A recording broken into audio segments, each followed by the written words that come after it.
परिवार एक घर में आपका स्वागत है। 1 फरवरी 2023 को वित्त मंत्री निर्मला सीतारमण आम बजट पेश करेंगी और देश के सभी नागरिकों की उस पर निगाह है कि उन्हें कुछ इसमें अच्छा सुनने को मिलेगा।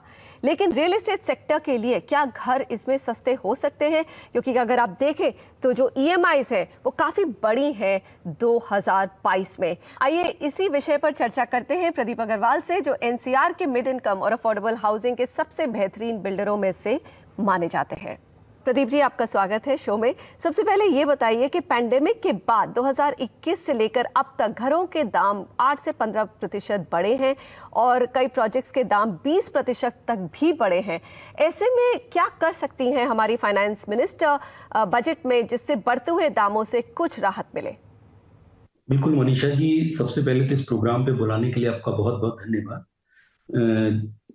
बिल्कुल, क्योंकि जैसा आप देखें कि काफी एक तो जो मटेरियल प्राइसेस हैं वो काफी ज्यादा इंक्रीज इस दौरान हुए हैं और दूसरा जो लैंड रेट्स हैं वो भी काफी इंक्रीज हुए हैं। तो वित्त मंत्री जी से हमारी रिक्वेस्ट आपके माध्यम से यही रहेगी कि जो GST है, क्योंकि बहुत सारा मटेरियल अफोर्डेबल हाउसिंग में ऐसा है जिसके ऊपर आज जो GST पे कर रहा है वो एक कहीं ना कहीं एक ट्रबलेमेटिक सेंस में आ चुका है। लाइक अगर हम GST में स्टील और सीमेंट की बात करें या और अदर मटेरियल्स की बात करें तो इनके ऊपर लगने वाली GST बहुत ज्यादा है।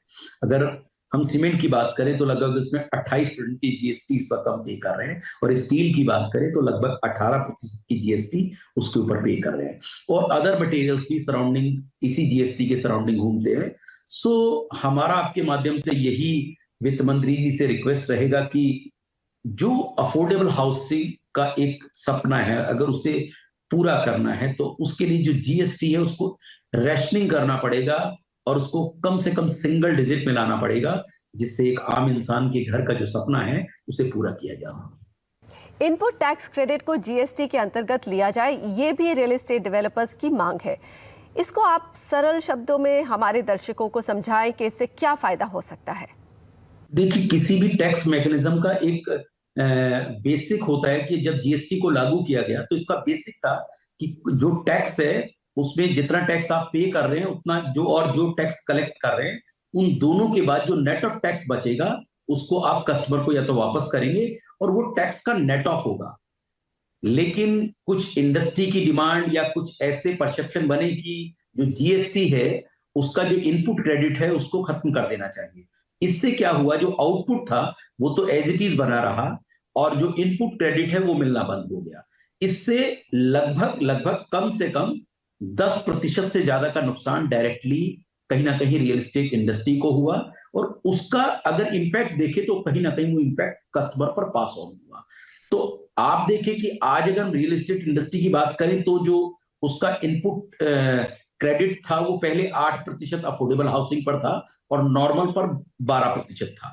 अभी वो इनपुट क्रेडिट खत्म हो गया है, तो ऐसे में जो वो क्रेडिट मिलना चाहिएगा वो उसके ऊपर डायरेक्टली इंपैक्ट आया है। तो मुझे लगता है कि जो पुराने वाली व्यवस्था थी अगर उसको फिर से लागू कर दिया जाए तो जो कस्टमर्स हैं उनको कहीं ना कहीं इसका इफेक्ट डायरेक्टली आपको कहीं ना कहीं इम्पैक्ट होता नजर आए।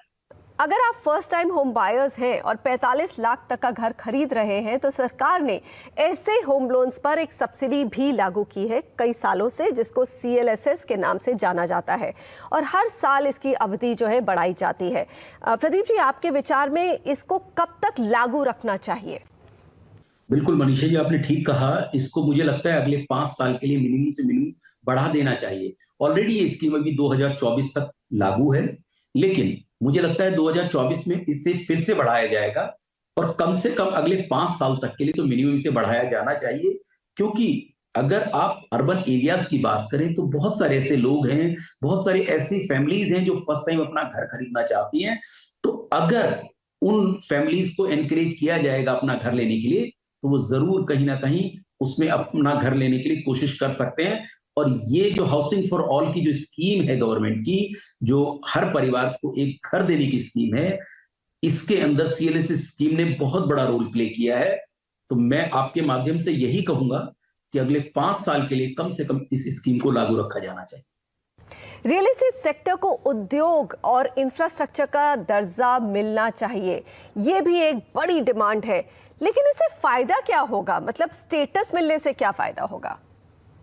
देखिए, अगर हम जिस दर्जे की बात कर रहे हैं वो इंफ्रास्ट्रक्चर स्टेटस है, जो अफोर्डेबल हाउसिंग को ऑलरेडी मिला हुआ है, लेकिन जो नॉर्मल रियल एस्टेट की बात करें तो उसके पास ये दर्जा नहीं। इस इंडस्ट्री का स्टेटस मिलने के बाद जो प्रोजेक्ट्स हैं उनके ऊपर जो मिलने वाले जो लोन्स हैं, उनकी जो कॉस्ट है वो कहीं ना कहीं कम हो सकती है।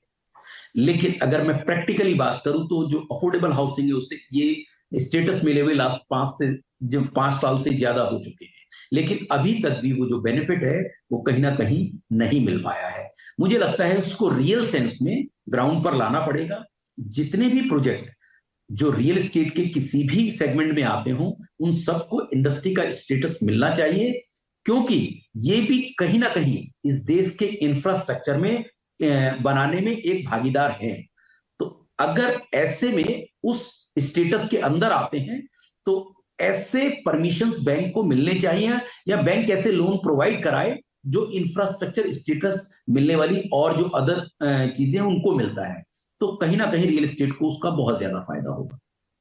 होम लोन पर प्रिंसिपल और इंटरेस्ट पे जो छूट है प्रदीप जी, वो इस समय 2 लाख रुपए सालाना तक मिलती है। लेकिन पिछले साल, जैसे मैंने पहले भी कहा कि ईएमआई 5 बार बढ़ी है, इंटरेस्ट रेट्स बढ़े हैं और 15 से 17% ईएमआई सभी के लिए ज्यादा महंगी हो गई है। क्या इसमें कुछ कर सकती हैं वित्त मंत्री? इसका लिमिट बढ़ा सकती हैं जिससे ईएमआई का इम्पैक्ट जो है बढ़ती हुई का कम हो? बिल्कुल मनीषा जी, आपने राइट क्वेश्चन पॉइंट आउट हुआ है। इसके अंदर लास्ट 2015 के बाद इसमें कोई भी बढ़ोतरी नहीं की गई है। मुझे लगता है कि इसको विदाउट एनी डिले 5 लाख रुपए का करना चाहिए, जिससे एक आम इंसान के घर का सपना पूरा हो सके। और मैं बहुत उम्मीद कर रहा हूं शायद वित्त मंत्री जी शायद इस बजट में इस पॉइंट को जरूर नोटिस में लेंगे और एक आम आदमी को रिलीफ देंगे। आम बजट पे सभी की उम्मीदें टिकी हुई हैं और हम तो यही उम्मीद कर रहे हैं कि रियल एस्टेट को भी इस बार कुछ मान्यता मिलेगी। हमारा शो देखने के लिए बहुत शुक्रिया।